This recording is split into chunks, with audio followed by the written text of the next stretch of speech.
Helicopter দুর্ঘটনায় নিহত ইরানের প্রেসিডেন্ট ইব্রাহিম রাইসি সহ সব আরোহীর মরদেহ উদ্ধার করা হয়েছে।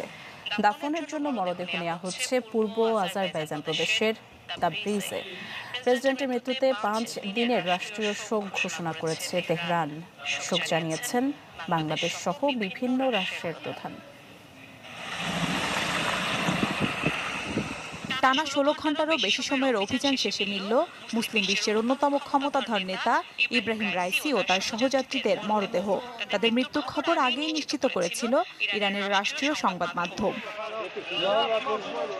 সোমবার এক বিবৃতিতে ইরানের প্রেসিডেন্ট ইব্রাহিম রাইসি, পররাষ্ট্রমন্ত্রী হোসেন আবদুল্লাহিয়ান সহ হেলিকপ্টারের মোট 9 আরোহীর মরদেহ উদ্ধারের কথা জানায় দেশটির রেড ক্রিসেন্ট সোসাইটি। মরদেহগুলোর দাফন সম্পন্ন হবে পূর্ব আজারবাইজান প্রদেশের তাবরিজে।